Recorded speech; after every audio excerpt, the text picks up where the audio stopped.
A very good evening to all brothers and sisters in the Dhamma. Today is the 24th February 2022. It's a Thursday class. So we'll be continuing our sharing from this book, the wonderful Dhamma Lotus Sutra, 妙法蓮華經. We are at page 220 of the hard copy. We are at the last of the 6 parameters. Pranaya. Pranaya is wisdom.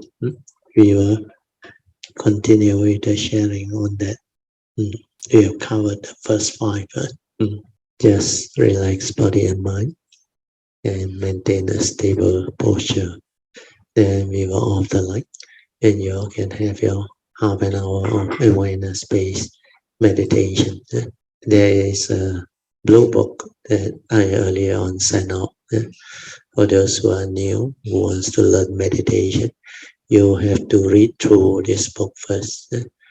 Understanding the meditation as taught by the Buddha, part 1. That book was based on one of the Thursday class that I gave long time ago. They transcribed it and it's very useful. All the understanding is there because when you join our this Tuesday, Thursday or Sunday class on the Zoom session, we are not conducting new classes for meditation. So you have to learn on your own. Then whatever you're not sure, you can ask. So what is more important is, after you have read through the book, you should have a good idea of what this awareness-based meditation is all about. This awareness-based meditation is different from the meditation that normally people do, because most people approach meditation without understanding. So they just follow all the methods, the technique, or whatever instruction that they receive from maybe reading books or teachers or people who lead them. So all this, if you don't have the understanding, will lead to thought-based meditation, because you use the thought a lot, you verbalize a lot, then you focus, you concentrate, and you try to make yourself peaceful without understanding what is meditation. So meditation needs to be understood. When you understand, then only you can do it. But what is it that is the meditation as taught by the Buddha is very important.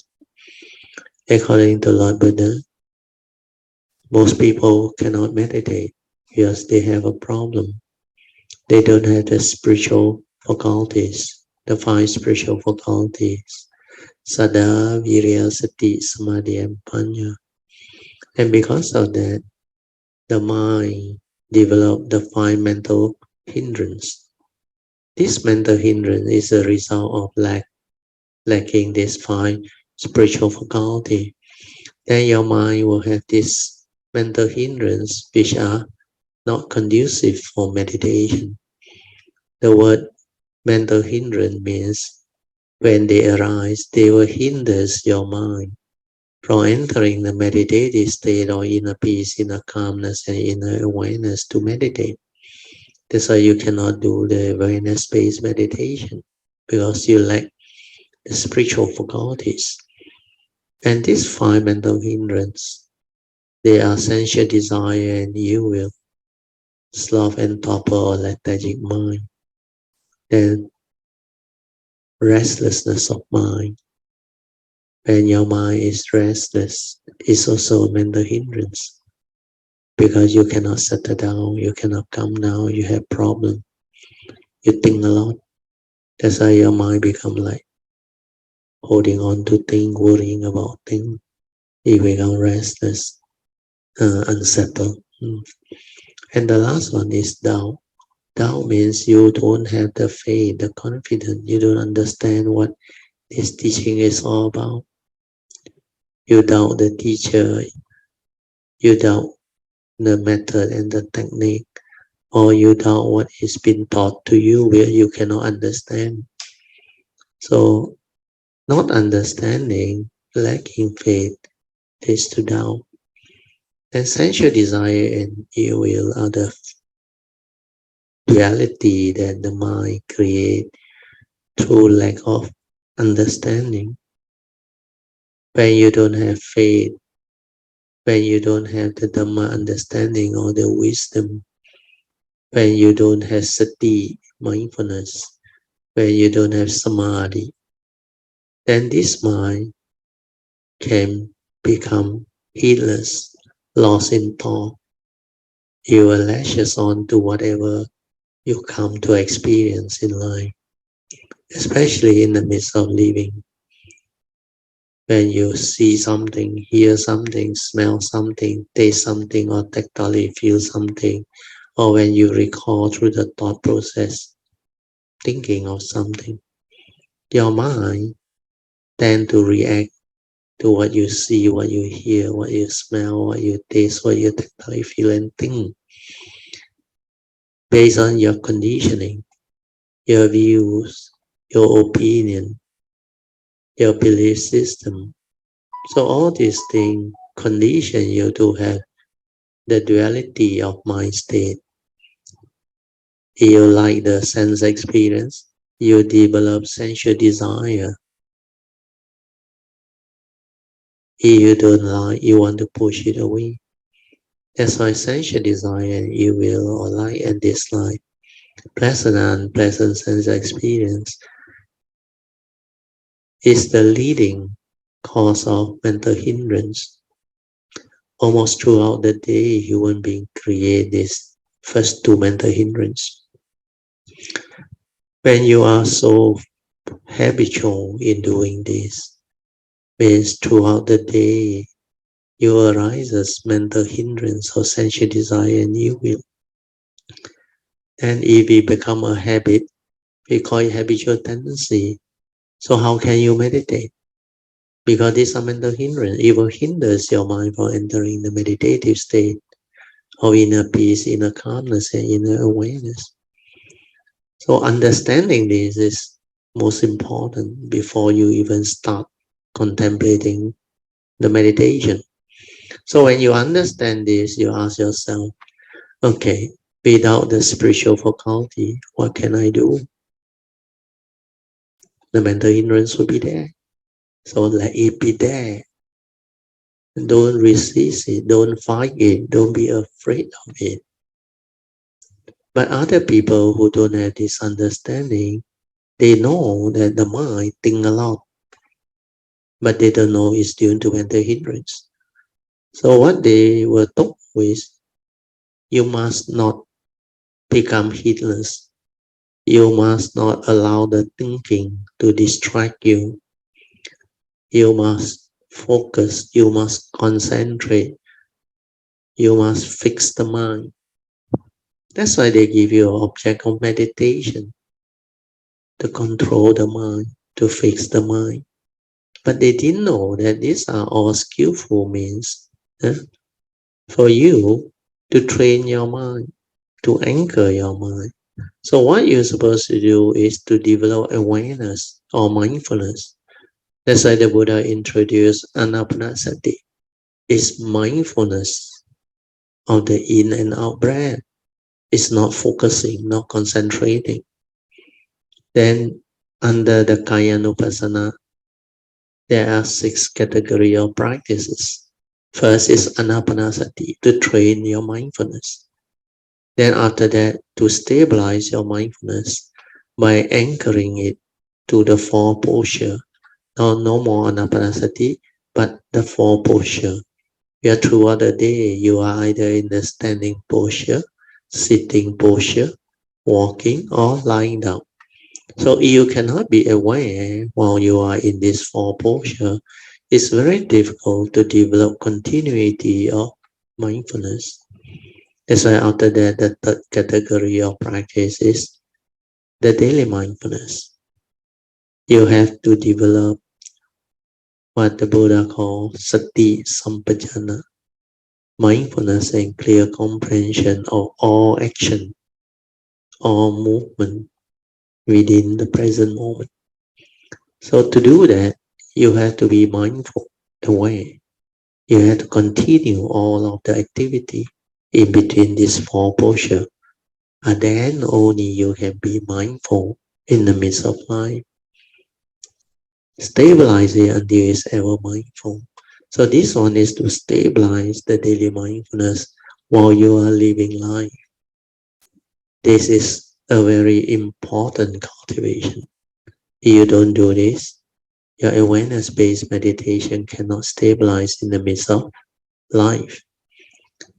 While you are living your life, it can be working, career, or doing your household thing, or doing things that you have passion for. So whatever you do in life, you need to have heedfulness, mindfulness, stability of it. Then only you are a meditator, a cultivator. The Buddha said, you are heedful. Heedfulness is the path to the deathless. The heedful never die. Whereas you don't train yourself, you don't have this type of mindfulness, the heedless are as if dead. Means you cannot be mindful, you will be heedless throughout the day. Then the other thing is, the Buddha knew it's not easy for one to move directly into the daily mindfulness, to develop the four posture, mindfulness of the four posture, standing, sitting, walking, and lying down. Then later on to connect all the activity. So what he introduced is the form of meditation, where you develop awareness-based meditation to stabilize your awareness so that you can become very stable in that understanding of what awareness is. You're supposed to realize your true mind, your silent mind, the awareness nature within. When you can stabilize that, realize that, then your mind will enter sati. When your mind enters sati, everything you do will be in sati. That's why after that, when you come out of it, not only your four posture, every action, every movement, even turning of your arm, blinking of your eye, stretching, bending, looking forward, whatever activity you do, the mindfulness is there, automatic. Your mind, the awareness, and all your bodily movement. That's why Kaya Nupassana become like automatic. We call it the specific phenomenal awareness. Then in the form of meditation, when you can silence your mind until there is no thought, that is the training of the mind to be aware. Then when you can stabilize it, your awareness will become very different. Then you will have a lot of sensitivity, a lot of understanding. Then you will know you have two minds. One is the true mind that is completely silent without thought. The other one is the thinking mind, the one that creates sankhara activity, the aggregates of mind. These two are very close. From one, it leads to the other. But the main one is our awareness nature. From there, all things arise. That's why the Buddha said our mind is the forerunner of all things. When mind arises, all things arise. 一切为心造. So mind is chief. Mind is the forerunner of all things. That's why from that nature, all things arise. Nothing is apart from nature within. Because from there, the true mind, the mundane mind arises. The mundane mind is dependent originating, whereas the true mind is Zurupato. It's just aware, a nature within, it's not a being. You have to realize all this. Unless you realize all this, you cannot meditate. So the formal meditation is what I want you all to develop. I call it the awareness-based meditation. Because this meditation is to develop awareness and stabilize it, nothing else. Don't try to know, don't try to do anything. That's why the four support, especially the first three, is very important. You have read through the blue book, you have listened to the sharing, you will understand all this. So to develop awareness-based meditation, technically, you don't need any method or technique or skillful means or object of meditation. But if you are dependent on it, you need it to anchor your mind, you can use it, no harm. Whether you have the object of meditation or don't have, it's no different. You need to have this understanding that I explained just now. Once you understand, then the object of meditation is to anchor your mind so that you can be mindful of it. Then stay there until it becomes very quiet, very still, until the mind enters deep. Then finally, whatever object of meditation you use, it can be anapanasati or daily mindfulness, or even rising, falling, or even the dynamic hand movement or long potian, or Buddha, or the Mahayana chanting. No different. You must chant until the awareness and the chanting become one. Means mindfulness is developed. The awareness and the in and out breath has become one. So when this happens, the mind will become very quiet and very still. Then it will develop into the stability that you need to be aware. So when mind enters deep, that is your awareness nature. That is the mind that can be aware of all things. But to do that is not easy. That's why you have to relax into all mind state, body and mind, physical, mental. Relax. Don't try to know. Whatever arises, let it arise. Thought arise, let it arise. You don't give it any more like attention. It will cease to be. But when you give rise to attention, or you pay attention to it, you get yourself entangled in it, then you create more thought, more sankhara. That's why don't verbalize. Don't try to think, don't try to do anything, just relax. Then second support, maintain awareness. The third support is be aware for as long as you can, technically 24 hours. Just do this. Then everything will slow down, settle down, and you become completely aware with it. That is the formal meditation's initial training. Then when you come out of it, you will understand. Even when you are inside it, that mind state that you have developed will have the ability to observe through the silent mind and understand everything, the whole of the Buddha Dharma, the teaching. You will come to know who you are, what you are, very clearly. So that is this instruction that I want you all to develop understanding.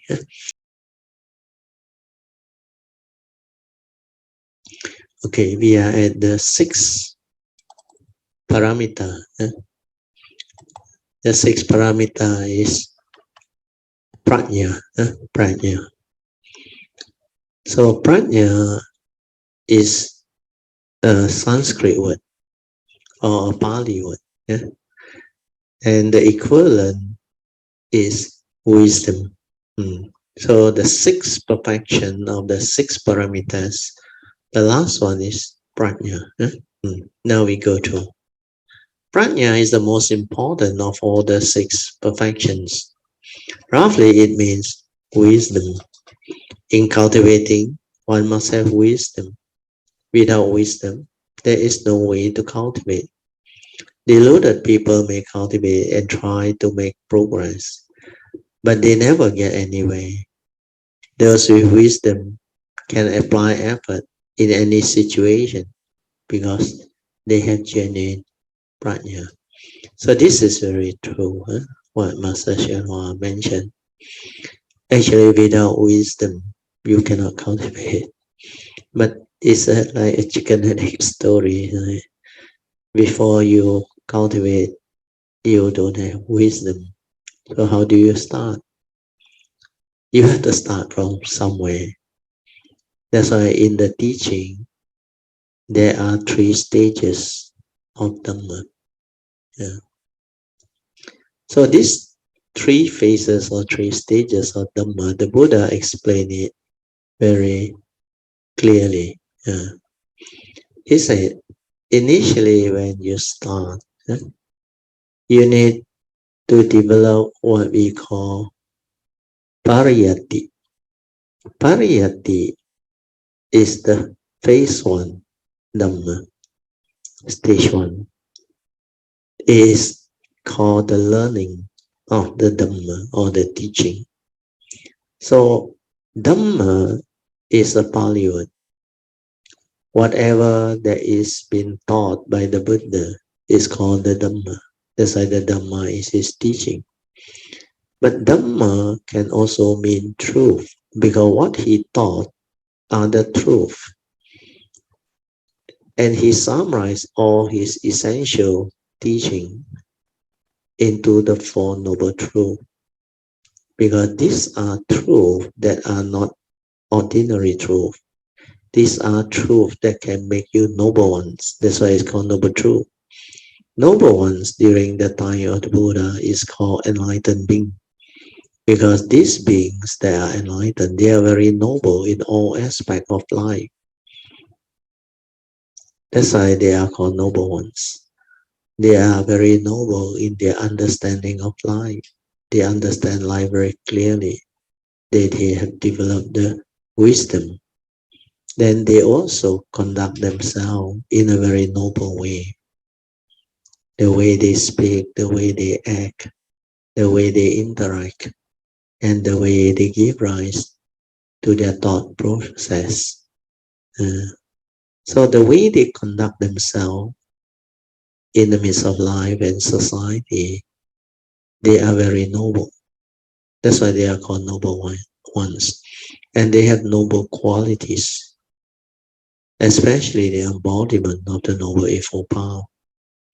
They have right view, leading to right thought, right speech, right action, then right livelihood. Then after that, the 4 right effort. Then they have right mindfulness, followed by right samadhi. And all this give rise to the Noble Eightfold Path factor of they call the Noble Eightfold Path. This Noble Eightfold Path is only one path, but it has 8 path factors.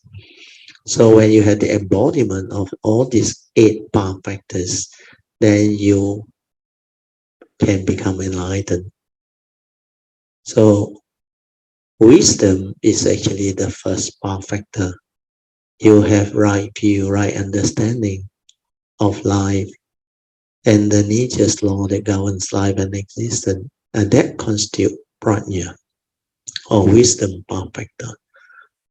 When you understand clearly all of the nature's law that governs life and existence, especially the law of karma, the law of mind, and the law of truth, these 3 right views. In Pali, the Buddha called it karma niyama. Karma is the karmic thing, karmic law. So niyama is the order of karma. That's why it's called karma niyama. Means you must have right understanding and right view regard to this morality law of moral cause and effect, or we call the karmic law. And basically the Buddha has summarized this law You reap what you sow. Do good begets good. Do evil begets evil. Whatever you plant, if you plant the seed of evil, you will reap the fruit of evil. So all these are very clearly defined. Then the other thing that he specifically defined very clearly is the fifth daily contemplation. He said all living beings, we are all born of our karma, heir to our karma, conditioned and supported by our karma. And we are what we are because of our karma. So this is a very fundamental understanding, right view. If we know that we are born of our karma, heir to our karma, conditions supported by we are what we are because of karma, means our whole of our life or existence depend 100% on karma. So if you don't take care of karma, you will suffer, you will become miserable, you will be afflicted. Why? Because we are born of it. We inherit everything. That's why we are heir to our karma. Then every moment we are supported and conditioned by our karma. And we are what we are because of karma. So this one will give you the right understanding to approach life. If our life depends entirely on karma, where we are born of it and to it, conditions supported by it, and we are what we are because of it. So we have to take care of karma. If we take care of karma, karma will take care of our life. Because when we are born with a good karma, we will have good life. Then we will inherit all of the wholesome merits, blessings, wisdom, and understanding. That's why we reap what we sow. When you develop goodness, wholesomeness, you will reap the fruit of goodness and wholesomeness. So you plant the seed of wholesomeness, you will reap the fruit of wholesomeness. If you plant the seed of evil, you will reap the fruition of your evil action, speech, and thought process, means your evil karmic. So all this will make the individual or the cultivator very, very careful, become very determined not to fall into this wrong view. When you do not take karma seriously, when you do not understand the power of karma, then you neglect this law. Means you choose to be heedless. You don't want to train your mind. You don't want to develop mindfulness leading to heedfulness, to take care of karma, to avoid all evil, to develop goodness, wholesomeness, merits, blessings. Then you reap what you sow. Means you sow all the heedless thinking, the heedless way of living. Then you will get yourself entangled. So this part is very important. And when you understand this, you move.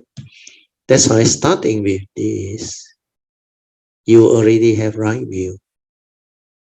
So this is the beginning of wisdom. Then you start to understand why the Buddha's advice is such. It comes from this right view, law of karma.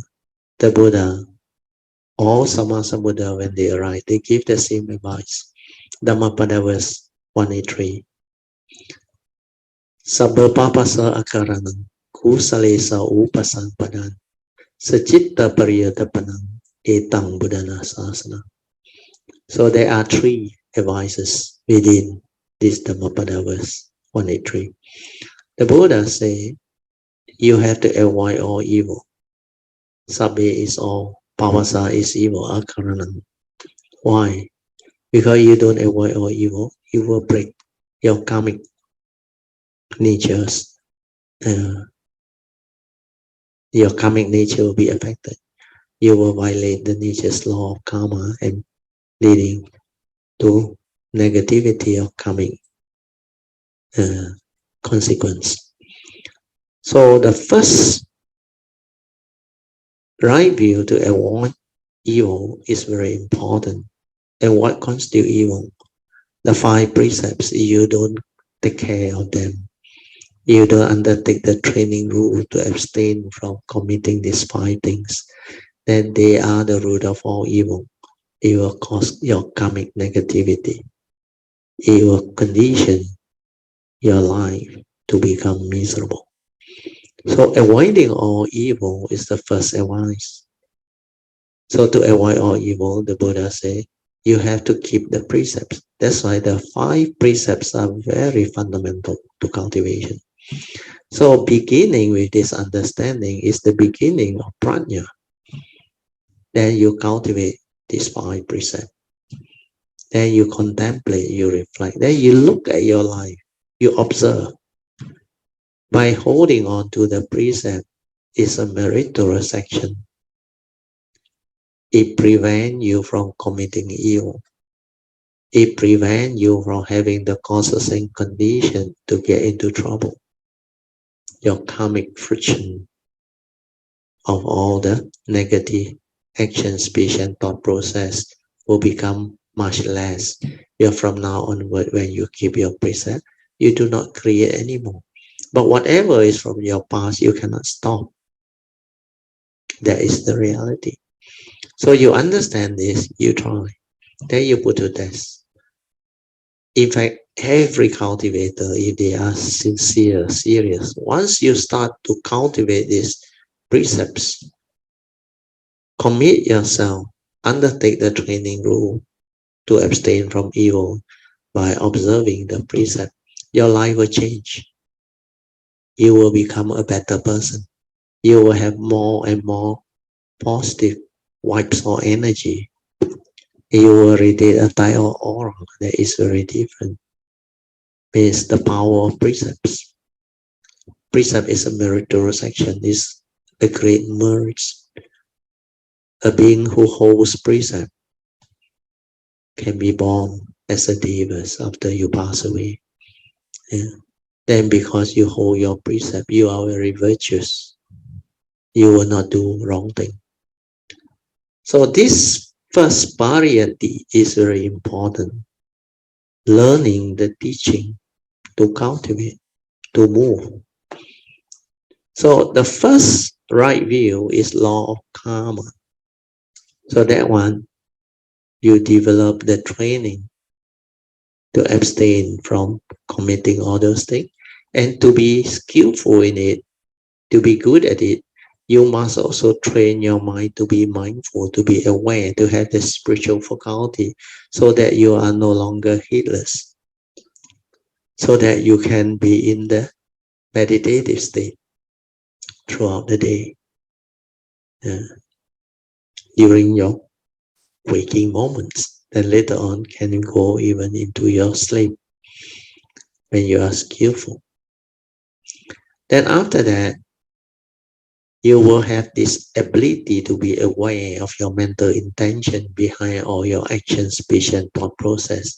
Then you can develop the 4 right effort to be aware of the wrong thought, wrong speech, and wrong action as a reason. Then develop the meditative 5 ways to overcome unwholesome thought, to abandon them. Then after that, with the wisdom developed, after you have straightened your view, you have the yoniso manasikara, then you can prevent it from arising. Means the right effort to prevent the arising of the wrong thought, wrong speech, and wrong action can be developed.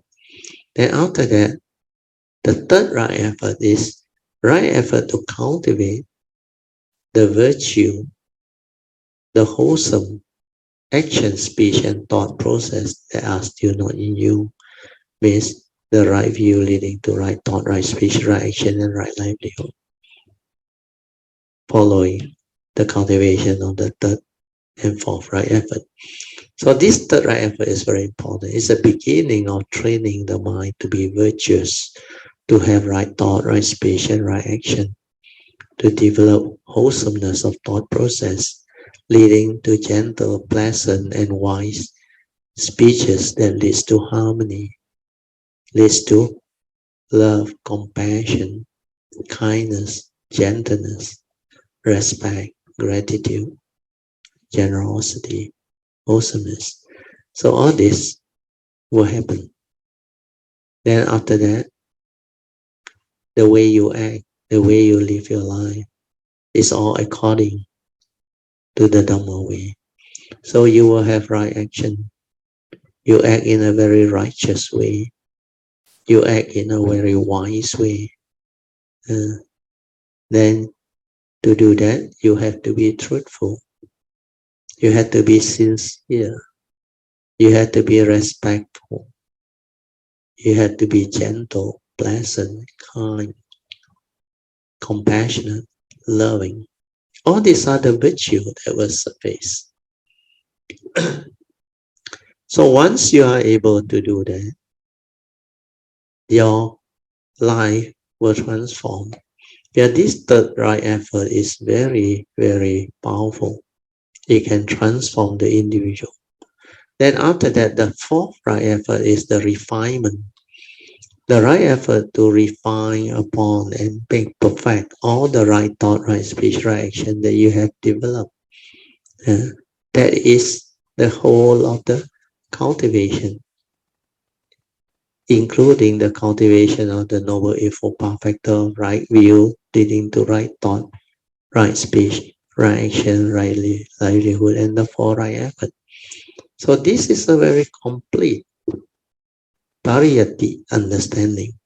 Then from there, you move on to the second stage of cultivation, which the Buddha called patipati. Patipati is after pariyati, after you have learned the teaching, after you have understood the teaching, then you put it into practice. You cultivate it. So that phase is most important. It's like anything you do in life. Even if you want to be skillful in cooking things or making things like cake or food or whatever, or anything in life. If you want to make cake, of course you can buy the cookbook or the cake book and all those things. But if you only read the theory and you doesn't try it out, it doesn't make you an expert in it. You don't know where you stand. And you have a lot of things to learn because you are not experienced enough. You don't have the exposure. So you have to learn from people who has gone through. Then they will recommend you, oh, you go and read this book, you get hold of this book. Then you have to start by trying this. Then you find out that everything you try, every time you try, you learn. So when it comes to cultivation, it's the same. Knowing the Dhamma, knowledge, the theory, and not able to put it into practice is of no use. It's like the incense that has no fragrance. It doesn't has the potency. So patipati, the phase 2, is to put this teaching into practice. So where you have to check from where the Buddha teach all this cultivation.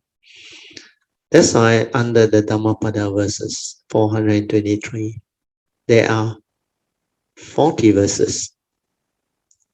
I think verse 21 to verse 40. Oh, sorry, 20 verses. Yeah. They are called Apamada, the verse on mindfulness. Mindfulness. So if you were to go through this, you will know how to cultivate. The Buddha start by telling the monks, Dhammapada verse 21. He said, heedfulness is the path to the deathless. The heedful never die. Whereas if you don't train your mind, heedlessness is the path to the dead. The heedless are as if dead. Then under Dhammapada verse 22 that follow, He said, the wise one who understand this will intend on heedfulness. And because they intend on heedfulness, they will get to rejoice in the realm of the Aryas or the enlightened ones, which means they are destined for enlightenment. Then Dhammapada verse 23 confirm all this. The Buddha said, the ever mindful, the constantly meditative, and steadfast one, they will realize the supreme enlightenment, Nibbana. Means, if you are constantly meditative, ever mindful and constantly meditative, you will realize the supreme enlightenment of Nibbana. It's guaranteed. So this is what heedfulness is all about. You can train your mind to be ever mindful. Then use it to meditate, constantly meditative. That's why all cultivation start with this, mindfulness, leading to heedfulness. So to be ever mindful, you have to train your mind to be mindful first. That's why we develop awareness-based meditation. Then after you have stabilized it, you use it to cultivate the meditation as taught by the Buddha, which is basically the cultivation of the Noble Eightfold Path. Where this Noble Eightfold Path is being clearly expounded under the fourth Noble Truth. The Buddha said, there is this Noble Eightfold Path under the fourth Noble Truth. You cultivate this Noble Eightfold Path, it will lead to the end of all suffering. So you meditate for what? To become enlightened, to be free from all suffering. That's why you cultivate this Noble Eightfold Path, which is a meditation as taught by the Buddha. It will lead to the end of all suffering. Because meditation is not about sitting and closing your eye, or focusing, concentrating, developing psychic energy and all those things, or create fantasy or beautiful mind state, develop the blissful, calm, and very peaceful, fantastic mind state. That itself is not meditation. Maybe the byproduct of meditation can give you some of this, but a lot of this lead you astray. So the real meditation is you have to train your mind to be aware, stabilize it, then use it to cultivate Noble Eightfold Path. That is the real one. So all these are very important understanding. Then after the phase 2 Dhamma, Patipatti, the third phase is called Pativeda. The Buddha said the third phase of Dhamma. You get to reap the fruit of your hard work, your diligence. When you have faith, when you have Saddha, Virya, Sati, Samadhi, and Panya, the 5 spiritual faculty that drives you to cultivate until they become balanced, very stable, unshakable, then you will become enlightened. Once you become enlightened, you get to live the life of an enlightened being. That's why the third phase of Dhamma is the most beautiful part of your life. You can develop that. My nature rejoice and sadhu. So this is what you need to know. So Pariyati leading to Patipatti, then Patipatti leading to Pativeda. So this part, Master Shen Hua didn't explain. I hope it will help you. He just gave a very brief description of what Pranaya is. Then we read on, then you will see the big difference. Then he gave a poetic description. He said, from green bamboo to yellow flower, everything is Pranaya. So this one you can understand is true. We are all of life. Truth is everywhere. Why can't you see? For those who see, they always see. And what is truth?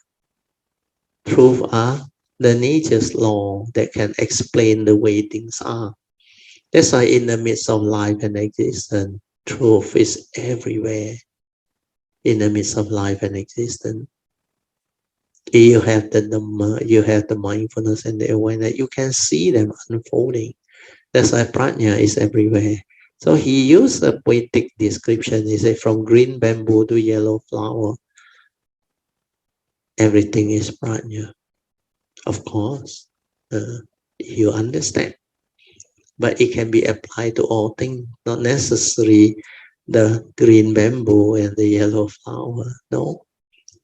All of life, all of phenomena, whether it's physical phenomena, mental phenomena, or nature's phenomena, the phenomenal world of consciousness and form,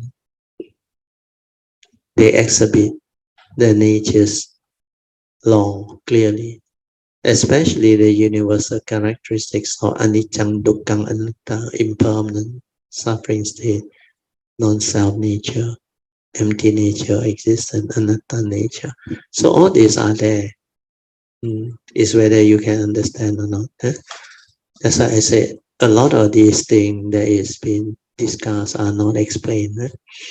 Okay, I read on. Everything is a manifestation of wisdom. For example, one of my disciples told me, this is宣化, that another one had said, every time the disciple who told me this talked to me, he scolded me or he scolds me. Who is he scolding? Isn't that deluded? If you were intelligent, how could you be received? How could you receive a scolding? Even if he was scolding you. If you had wisdom, you wouldn't accept his scolding and it would revert back to him. The Sutra of 42 sections say that someone once scolded the Buddha. But the Buddha made no reply. The Buddha said, you insult me, but I didn't respond. And so the insult reverts to you. It is like trying to spit in the sky and the spit will fall back onto your own face. So this is a Chinese or Mandarin proverb, I think. So even if he doesn't scold you, even if he does scold you, if you don't react, it's just as if he had it. If he scolds you, pretend he is singing you a song, or that you don't understand him because he is speaking Japanese or Chinese or French. If you can't understand him, then there is no problem, whatever. This is genuine wisdom. This is according to Hsuan. You all please don't follow this. Then there is no problem whatever. This is genuine wisdom. This is according to Hsuan. If you do understand him and think he is scolding me, well, then ultimately, who are you? This part is not bad. Bodhisattva does not have the mark of herself, of others, and living beings, or Dhamma, or lifespans. So how can they hold on to an egoic mind, which is the I and the me? Those who have left the home life, especially, must take their self, the ego, and throw them into the ocean. Here he mentioned Pacific Ocean, because America is near Pacific Ocean. Get rid of them. Have no self, and then everything will be okay. It's not to say have no self. You must have the wisdom to understand that the form and mind, this one is not you. This one is anatta, empty nature. That's why we call it non-self. Non-self doesn't mean there is nothing inside that. No. There is a human being. There is a form and mind. But it's not you. It doesn't belong to you. Why? It's not a permanent, unchanging entity.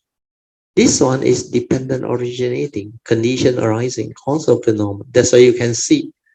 That's why in the teaching, the Buddha mentioned it, but people cannot understand. People thought he contradicted himself. He said the Buddha teach the three universal characteristics of anicca, dukkha, anatta, non-self. Of course, the empty nature they don't understand. They always interpret anatta as non-self. Then the Buddha on the fifth daily contemplation mentioned, we are all born of our karma, heir to our karma, conditioned and supported by our karma. And we are what we are because of our karma. So, do you think the Buddha contradicts himself?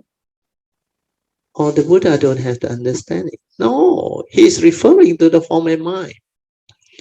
The form and mind has an entity. But this is not a permanent, unchanging entity.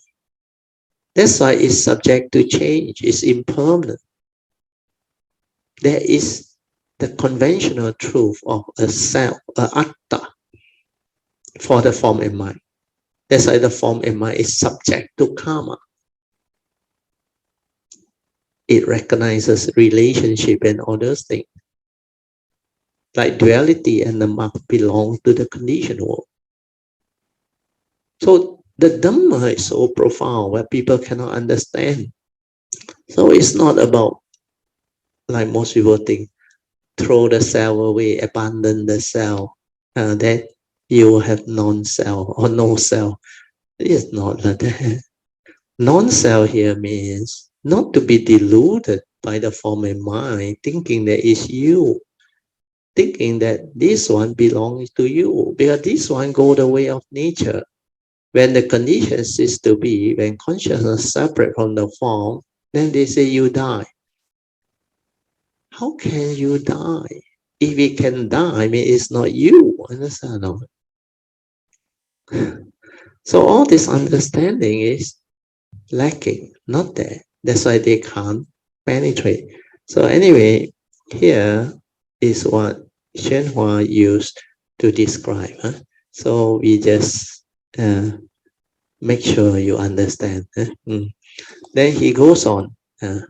The other part is better. He said, now we will discuss the three phases of thought. Here in the commentary, he didn't explain it so completely. What I explained earlier on to you all is better. This is about the three period of time, the three period of thought process. So in Mahayana, they call 过去心不可得, means the mind that has passed cannot be obtained. Then 现在心 means the present mind, also cannot be obtained. Then there is also this future mind, 未来心也不可得. Means these three period of time, they are not what you think. Because the past is already gone. No more reality. 不可得 means no more reality, gone. Future, yet to come, also no more reality. Then the present moment is the only reality in life, the highest in life, within life. But why did the Mahayana say the present moment also you cannot have it? 不可得. The meaning is because this present moment, which is the only reality in life or the highest in life, is not what you think. Because split second is day and gone. It arises and passes away very fast. That's why this one, unless you are mindful and aware, you cannot see it. So in order to transcend life, you must transcend even the present moment. Yet the present moment is still within the field of thought. You must cease your thought to realize the unconditioned Nibbana, to liberate your mind, to free your mind. from birth and death. That's why to transcend life means 了生死 in Mahayana term or Mandarin term. 现在性也不可得. Then the other wider spectrum is when we talk about life, we relate to existence, isn't it? To have life, we have to go through existence, isn't it? True or not? It's related. If you don't exist, how can you have life? So life is related to existence. And existence is time-based. So the whole spectrum of time or existence can be divided into past, present, and future. That's why the three periods. And we already define them. They are all not what you think. The only reality is that moment. And split second is day and gone. How real can it be? Moment to moment life passes by. And they are just like a lightning flash, gone. What are you doing? Ask yourself that question. Inquire into that. Then you will awaken. Most human beings, even yourself, unless you have trained and developed the mindfulness, the awareness, and the understanding, you can never live the moment. You can never be with the moment. You can never live life moment to moment. Most people are lost in thought, heedlessly thinking, lost in thought. They are too busy thinking, planning, and worrying about life. So much so, they never live life. They are never aware, hardly aware. Yeah. So this part, Hsuan didn't explain. So I explained to you. Now I will read through so that you can develop some form of understanding. Bodhisattva swept away the three phases of thought, means the three period of time. And now the four mark. They sweep away the three phases of thought as one would sweep the dust up off the floor. There are three phases of thought, actually the three period of time. They are the past thought, the present thought, and the future thought. What is past thought? It is thought that has already gone. That's why I say there is no reality. Having already gone by is in the past. That's why 过去性不可得. Then the present moment thought, you may say this is the present moment. But just as you say, it's already past and it has become the past. The present does not stand still and the past has already gone by. The present does not stay. If you say this is the present, it's already gone by. It turned into the past. So present thought can never be obtained. Means all the three period of thought cannot be obtained, or there is no reality. And what about future thought? Future thought. Future has yet to arrive. Since it hasn't arrived, where are you going to find it? So it is said, past thought cannot be obtained. 过去性不可得. Present thought cannot be obtained. 现在性不可得. And future thought, 未来性 also cannot be obtained. 也不可得. If these three, the past, present, and the future phases of thought are entirely unobtainable, what is there for you to attach to? This is wise. There is nothing to be attached to. When there is no attachment, that is the attainment of liberation. The attainment of liberation is actually wisdom. That is genuine wisdom leading to freedom. So this part is okay. This part is quite good. Bodhisattva also cultivate the four methods of conversion.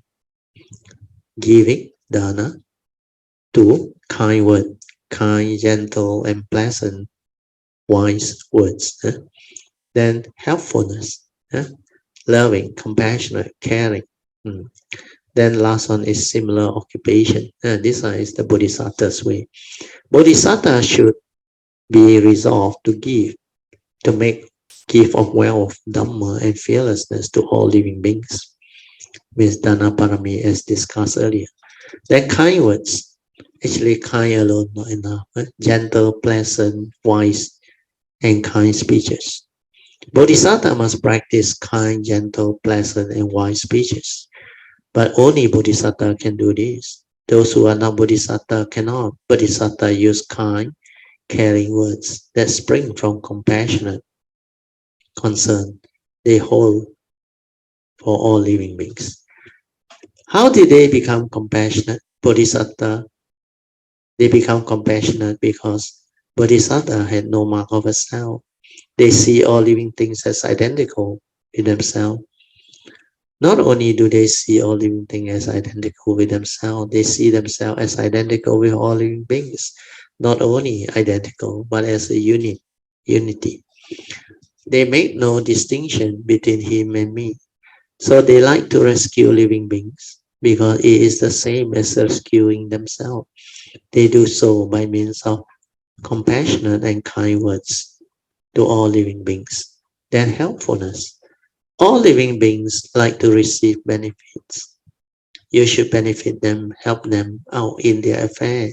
There are many ways to help others, but in general, Bodhisattva do this that cause others to obtain advantages, means to be helpful, to be a blessing to all.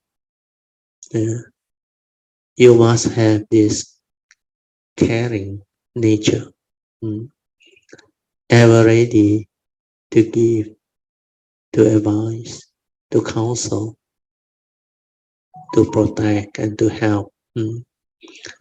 Then last one is similar occupation. Bodhisattva can transform themselves into thousands or millions of bodies. When they see a living being, they determine which kind of body they will need to assume to save that being. Then they transform to that kind of body to teach it. For example, when Shakyamuni was practicing the Bodhisattva way or cultivating the Bodhisattva way, he turned into a deer in order to teach and transform the deer. Practicing the Bodhisattva way, you must practice what is hard to practice. If it's basically difficult, you have to do it. That's the way of the Bodhisattva. You must give up what is hard to give up. If it's hard to renounce, you must renounce it. The harder something is to give up. Your riches, for example, the more genuine and renounce, the more genuine the renunciation becomes. You must bear what is difficult to bear. Things that are difficult to endure must be endured. This is the duty of one who practices the Bodhisattva way. What is hard to yield, you must yield. If it's difficult to yield in a given situation, you must be able to do it so. I often say, you must eat what others cannot eat and bear what others cannot bear. So here is the example given by Hsuan. This is not to say eating what others cannot eat means that we rush in to eat all the good food before anyone else get a chance to have any. It doesn't mean that one eats the most delectable delicacies in the world, those that others have never tasted. It means that one eats those things that others do not like to eat. Bodhisattva can eat such things. I will tell you something. I'm not a Bodhisattva, but I can eat the thing which others do not like to eat. When I was 17 years old in Manchuria, there was a virtuous society which exclusively taught the way, virtue, humaneness, and righteousness. I joined the society when I was 16. When I was 17, I became the head instructor of about 60 or 70 people. I was very young, and the students were men and women in their 40s, 50s, and 60s. The society advocated thrift and economy to the point that we even ate our own potato skin. People would usually throw the skin away, but in the virtuous society, we talk about morality and eating what others do not like to eat.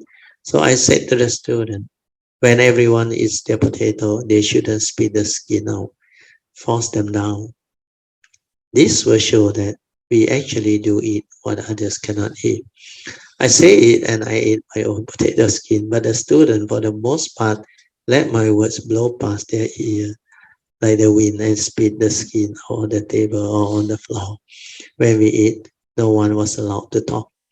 I had always told them not to spit out the skin, so I didn't pay any attention to what they did. After lunch, I went around the table with a bowl, picked up all the potato skin that the student had spit out on the table and on the floor, and I stood in front of them and ate them. The students were aghast and were very embarrassed. From that time onward, not a single student dared to spit out his potato skin. They'll never spit them out again. If I hadn't actually practiced what I preach with my own example, I could not have influenced the student to change.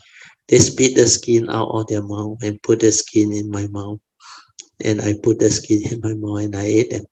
They were greatly ashamed. This is called eating what others cannot eat and bearing what others cannot bear.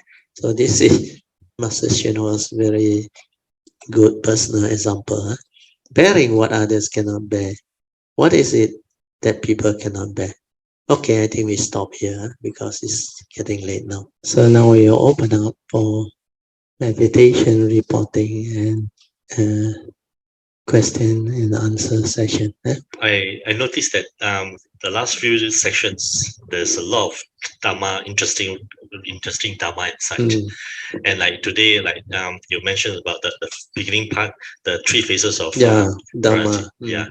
So I think a lot of this Dhamma, sometimes you have to listen again and again, you see, because it's too much, you see. Too much to absorb. Yeah. So like what I did was like when I did the mini YouTube for the last two sections, there's one part you mentioned a lot of sufferings actually was triggered by fear. Yeah. Suddenly it just struck me because I think we all, especially like me, like contains a lot of like fears and to unknown and all this. You see. So if you just listen from the lesson, you see, sometimes you may miss out, you see. So when I listen again to that part, it suddenly just triggered me that, yeah. So very good. So I thought it's like a lot of this kind of like Dhamma, you actually need to quietly listen again and again, you see. So now like I can understand further why that fear is so detrimental, is it? And how we should able to encounter our fear, to look into that, because that is the source. Yeah. See. The root cause of suffering. Correct. Their fear is the ultimate evil roots that surface from delusion. When you don't have the understanding that fear is always behind, like Jin Hao just now mentioned. Fear of what? Fear of the unknown. You don't know what the future is going to be like. Then sometimes fear because you have certain type of First Noble Truth reality situation that afflicts you, haunted you. So this fear can be very intense. Sometimes it's shocking. Sometimes you become like so affected. You cannot believe that it can happen that way. So sometimes you have disease, sickness, you fear of dying, fear of the cost to actually get yourself healed or see doctors and all those things. Then, especially if it's a traumatic disease like cancer or what, there is fear of death. You may die, and it doesn't really take so long. Certain type of cancer can be within weeks or months gone. Sometimes the doctor say you had 3 months, 6 months. then stroke. Fear that you cannot do anything, you become a vegetable, dependent. Then fear of losing your job, fear of losing your loved ones. So all this behind is fear, fear of separation, fear of making mistake, like you break the law, then you scared the police, the MACC, or the authority in charge, like you break the law, drugs and all those things, or commit white collar crime, CBT. When the law come after you, there is intense fear. When you are called in for interrogation, that type of fear is difficult to comprehend unless you are in it. So fear is actually the main thing behind all suffering. Whatever First Noble Truth reality, finally you can relate back to fear. It's just like old age, sickness and death, even birth. Fear of being born into this world because you don't know how to survive. You need support when you are young, when you are born. That's why you need parents. But some are born without parents, depending on the situation. And it can be very traumatic. Then as you go through old age, there is a lot of fear because you have seen how people cannot go in old age, especially old people. Their senses are feeling them and they keep on having problems. And the problem become more intense and more severe is because as you age, you tend to become less and less useful to society. So even if you have a good career or working in a very nice position, private sector or government sector or what, but when you reach certain age, people doesn't want you really.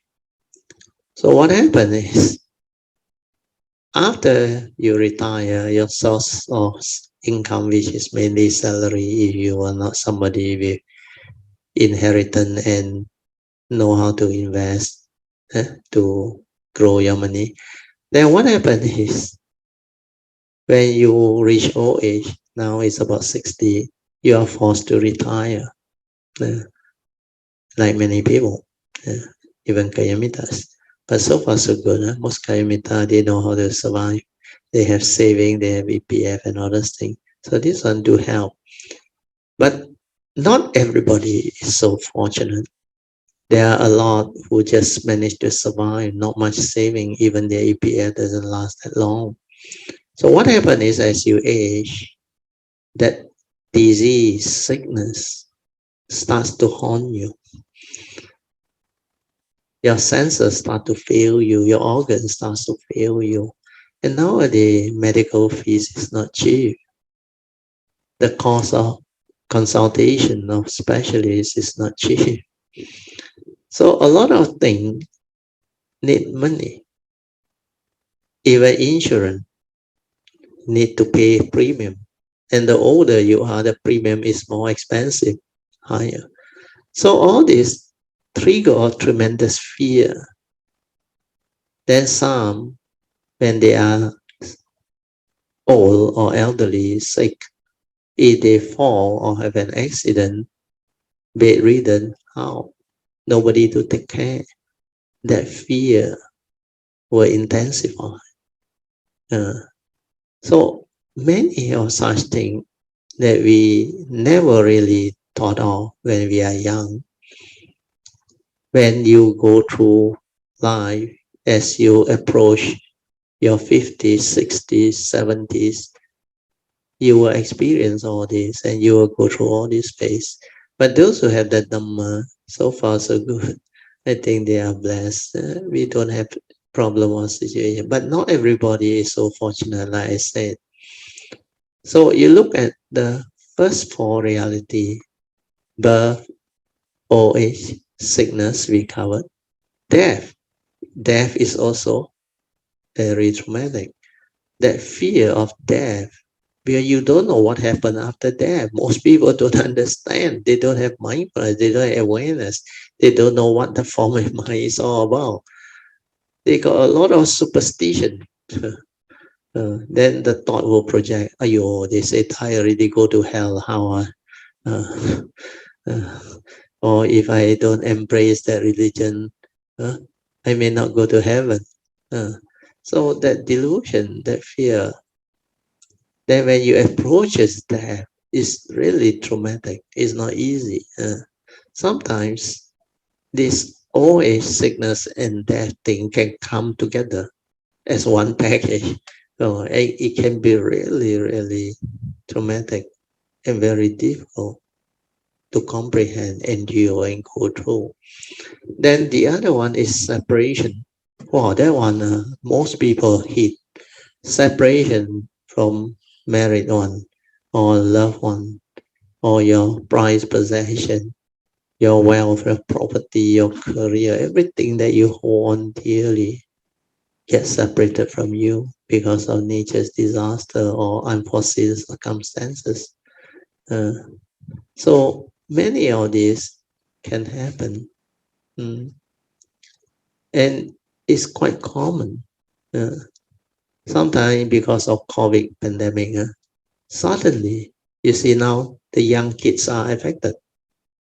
Then just now I was told by my brother, there was my hometown friend, younger than my elder brother by a few years, but older than me a few years. We used to go to the father shop to patronize them and buy their fried kway teow, their fish porridge and all those things. It's a very famous shop. So what happened was after the father passed away, the eldest son took over. And I was told recently, not too long ago, about 1 year ago, he only got 2 sons. Both the sons succumbed to COVID-19 and died. Until he gave up the whole business, he got no more to continue. He just gave it up, the business, and finally I think they ran the shop out. It was so traumatic. And we have seen how people suffer, those who are in the 4th and 5th stage of COVID-19. Especially during the early stages of the pandemic, before the what they call vaccination, all those things are available or come about. There are so many stories of people going to hospital with not enough support and service, not enough bed, and people were left to suffer and die. So when you recall all those things, or you even witness it on the WhatsApp or the internet, it's not easy to endure unless you have the Dhamma and the understanding. So this can be very traumatic. Then the number 6 one is when you are with people whom you don't like. That one also can hit you very, very badly. Because there are a lot of such situations in this world. You look at now today, Ukraine there, war again. Russia, the US also involved, Europe, NATO also involved, the European Union. And the whole world now is topsy-turvy because of the war. When Putin launched the attack, the whole world market went into a tailspin, and all the commodity price become topsy-turvy. Oil price shoot through the roof, hit 100 US again. Gas price also shoot through the roof. Then I was told palm oil also follow, 7,000 per ton hit. It was at first 5,000 something, 6,000 something, now 7,000. So a lot of these things can affect the man on the street in the world. And all these are realities of life and existence. It's not for you to say and complain, "Oh, how come these people so cruel, so chanyan and all?" It's nothing to do with that. You have the Dhamma, you understand. These are realities of life and existence. Like my brother told me. Yeah, my brother, elder brother is 6 years older than me. He's 74 now. I'm 60.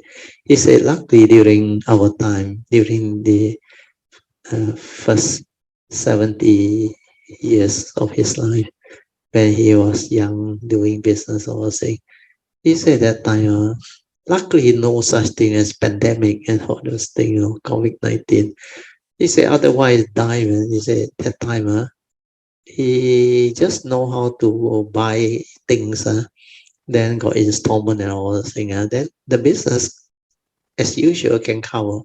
But if got anything out of the normal, like pandemic or what, gone already, especially this round, 2 year plus.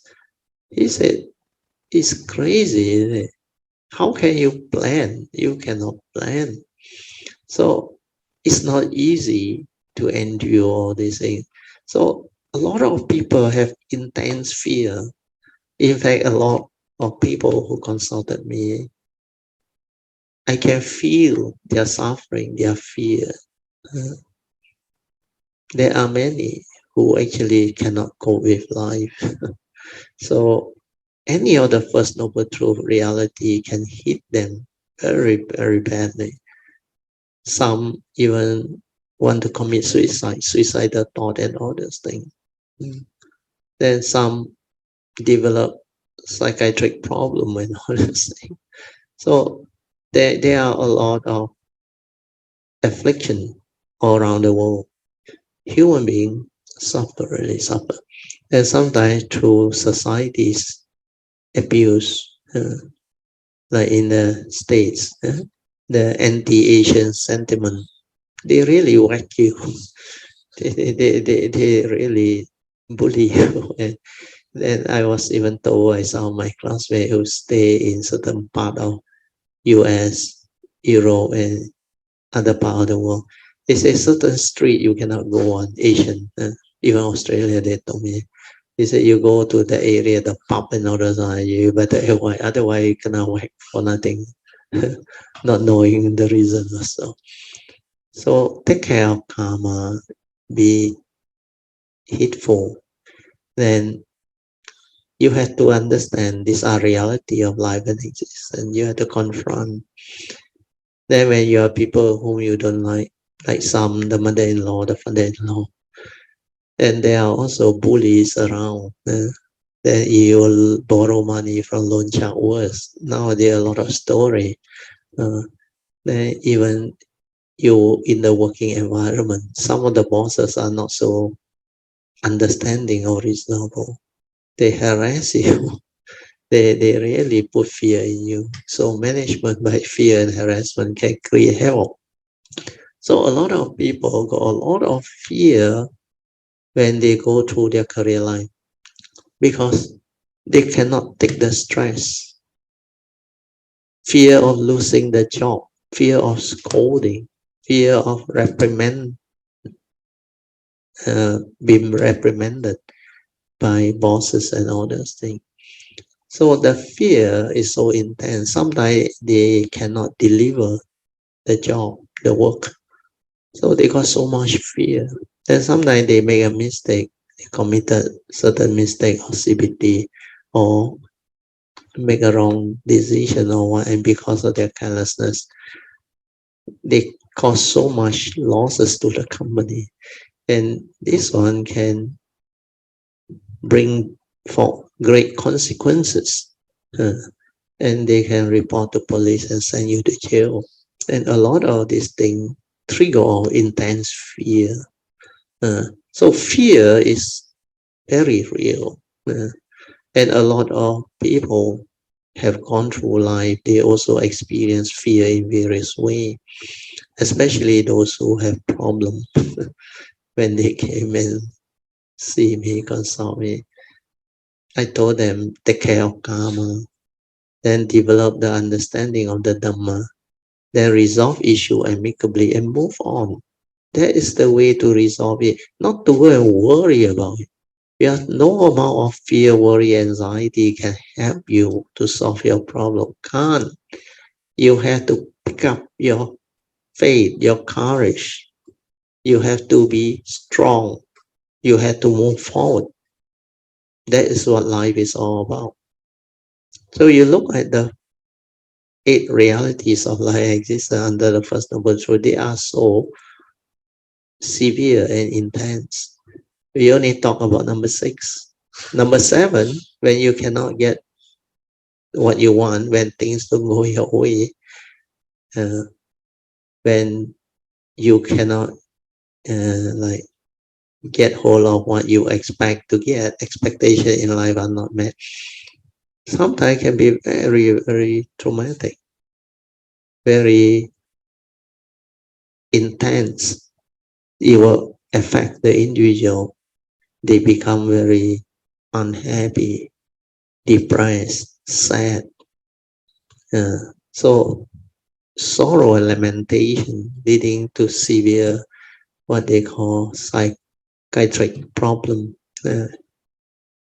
or what they call depression, depressive emotion and mood. Then the fear is so intense. They create panic attack, phobia. They cannot sleep in phobia. And the panic attack can be very severe until they really, the fear is so intense. That's why it will attack them.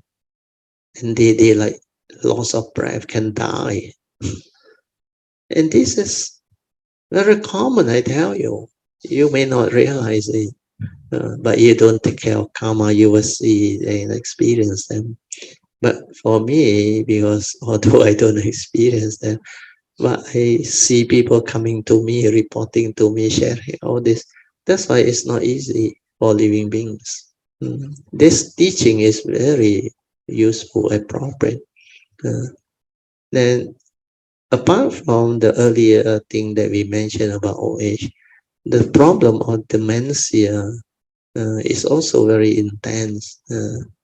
So this dementia thing, really, even my elder brother, he saw a lot of older people going through. One of them is his mother-in-law. He also get prepared. He can buy those medicine which are very not cheap, I should say, to actually take care. He don't want to end up like that. Because when you reach certain age, it can be very intense, very, very traumatic. Like we know one person, the husband and wife 80 plus, one couple 80 plus, the husband almost 90 years old already. Then the children are overseas. One of them is a doctor, one of them is quite a full science student, I think. Then the couple live alone, and they were so old. The husband got dementia. The last few years, the wife already can't even really take care of herself, have to take care of the husband some more. And every time the husband would tell her funny thing. He cannot remember that he sold his car. And he cannot remember a lot of things, and he keep on asking the wife, and he keep on wanting to go out to go and look for it. Then when he went out, he don't know how to go home, and have to phone up, get people to search for him and all those things. So a lot of things you haven't seen, witnessed, or heard of, you may think maybe it hasn't happened to you, you don't know. But these are realities of life and existence. That's why when you understand the Dhamma, you will understand why all these are possible. And they are not rare, almost everywhere. The only thing is less reported, unless you are in this field helping people going through all this. You seldom hear or see. Maybe once a while you read it in the social media, in the papers, the press, thing. Apart from that, none. So these are realities. Then the 8th final summary, attachment to the 5 aggregate of form and mind, the grasping aggregate. That one is very traumatic. When you attach to your feeling, your emotion, your wrong view, your so-called memory of the past, causal memory, your suffering, your misery, your phobia, all this can be very, very traumatic. So attachment, sometimes the mind can become so intensely full of fear, worry, anxiety. It leads to insomnia. You cannot sleep because that thing is bothering you. To you, it's like this problem you cannot handle. Then the suicidal thought will come on this. This final summary, the Upadana Khandas, in short, the attachment to the 5 aggregates of grasping is the cause of suffering is very true. Very, very true. Not until you have that mind to understand, you won't understand. Because after my understanding came the sensitivity, all the, then I knew how people grasp at all these things. How they cling on to their scars of memory, their phobia, their insecurity, their fear, their worry, their anxiety, their sorrow, their lamentation. They cannot, like, you use the word let go, is actually a wrong word. It is no point how to let go. Without wisdom, you cannot let go. You need the understanding. They lack the understanding. That's why they hold and they cling on to it like a red hot thing. As I give you the example, the molten red hot iron ball. You go and hold it like this cup. Let's say filled with boiling water, hot water. You hold it, it will burn you and torment you. What is the natural thing to do? But don't hold. Put it down. Put it down at least. It's not burning you and tormenting you. So this is a good example. Then tell yourself what happened. How can I resolve it amicably? Of course, you can wait for it to cool down. The other way is get a glove or a cloth to hold it, whether it's too hot or too cold. But this is a small problem. That one, the typical First Noble Truth reality one is a major problem. You're a living being, you tell them, yeah, don't worry lah. Just forget about it lah, let go. You know what they tell you? He said, because it's not happening to you, that's why you can say no need to come out with capital. Men pun, because it's not you, you see. If it's you, you see whether you can do it. So all these things they will tell you. But the reality is, if you know how to explain to them, they will understand. Then I say, okay, fair enough. That is your so-called problem, dilemma, issue, or whatever. You cannot resolve, okay? So, by doing what you are doing now, holding on to it and worrying about it, will it help you? It's just like you hold on to all this burning you, tormenting you. You are suffering unending. I'm not telling you not to do anything. I'm telling you to accept this reality. Where this is reality. Accept. Then put it down. Then ask yourself, what happened? How can I resolve this amicably? So that I can move, I can gain back my good life. And this is the way to solve. And you apply Dhamma, Noble Eightfold Path. You don't go and deludedly worry about it, hold on to it and becoming miserable. No point. So when you do not have fear over it anymore, when you can accept this reality, even though you haven't resolved it, don't worry. At least now it's not burning you, not tormenting you. You are now at peace. Then you ask yourself, what happened actually? How come this thought trigger of fear project and create so much suffering until I cannot sleep, until I have so much fear problems? When you reflect and contemplate, when you know how to meditate and calm yourself down, then you realize this is just a reality. Reality means what? You have to resolve it. Resolve it means what? A lot of people with financial problem or whatever problem. The worst case is it's not a crime. It's not a criminal crime in the sense that you don't have to go to jail. Because if you say you want to pay, you cannot afford, the worst thing they can do is to put you on bankruptcy. That's it. That is the worst case scenario. So why do you worry so much? But a lot of people really worry. Then what happened is the bank is very kind. Once they know that, then if you're willing to talk to them and tell the bank you already write off, isn't it? What if we negotiate? I pay you 20% or 30%. They will take, I tell you, waive all the interest, then resolve. At least they recover. I have seen people, I have got one Dhamma friend who helped the niece, the cousin, they all, to clear their credit card problem, their loan, their property loan problem. It's because it can be done. He call up the bank and say, I'm willing to help my niece, my cousin.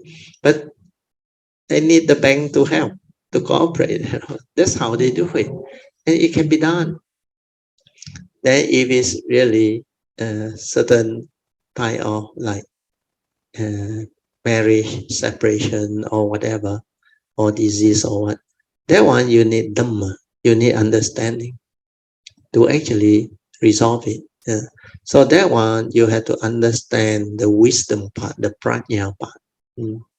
So this is what I think cultivator or Dhamma friends will need as advice to move on, to resolve whatever suffering that humanity has, so that you can apply it for your own need if you were to go through, or to help others.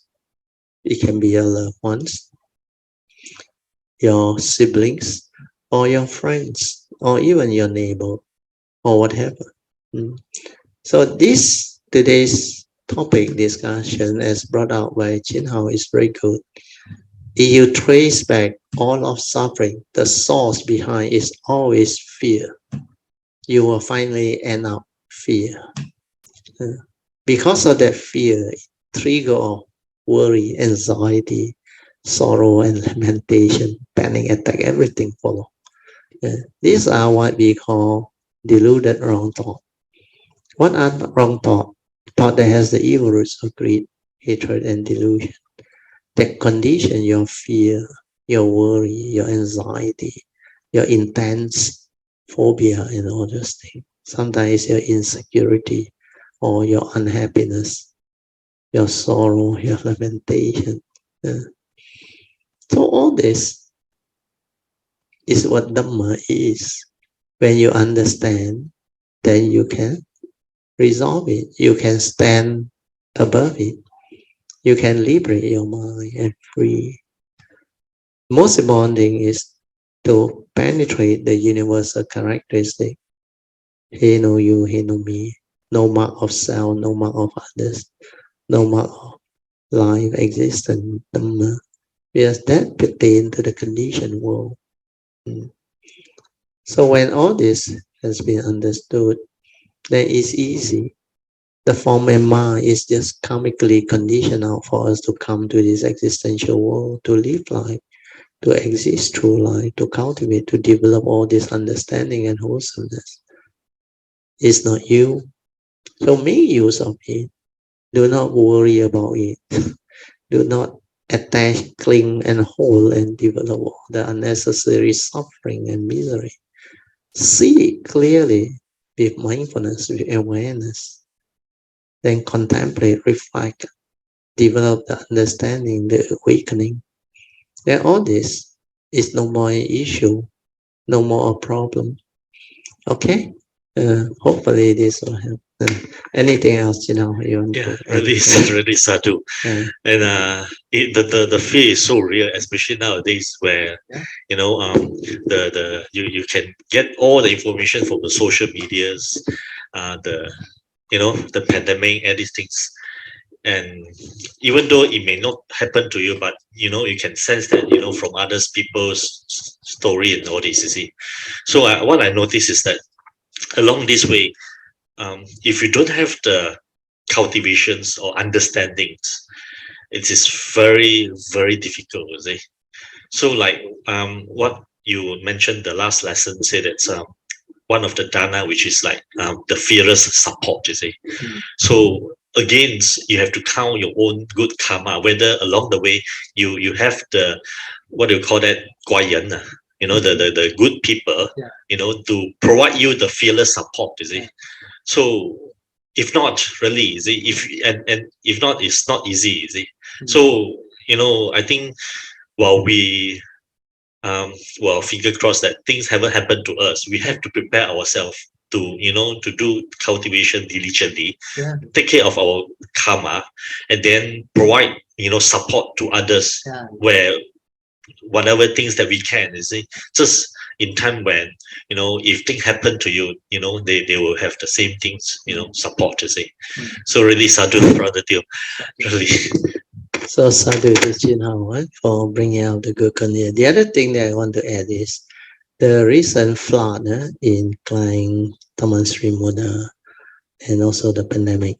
I think we can see how those who have the Dhamma can understand, can go through. And as Kayamita, we also help out. That's why we set up the flood relief fund. Then we did our part. Although our Kayamita that are affected are few, I think less than 5, according to Hsuan. So we help them all. So all these are very wholesome. Then we share information about COVID-19, the pandemic, and all those things. Then Hsuan set up a lot of WhatsApp group. They are very useful, very helpful. Can update people, can give people understanding. That's why they were very grateful towards what Hsuan has done, and many other Kayamitas too. They are very helpful in that sense. So whenever you have problem, do not be shy. Just call up those Kayamita that has the contact. They can help, like Sister Pamasuri, just the cousin, they all the Ping An medical shop.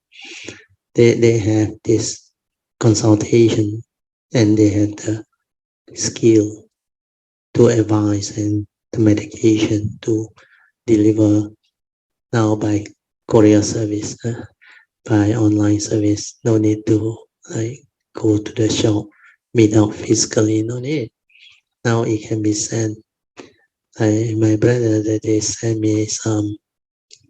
I think is like type of multivitamin. Is very good. You saw on the TV advertisement on a Metformin or what, I don't know, or 3 boxes, I think. He just sent one day from Alastar. It reached my house the next day.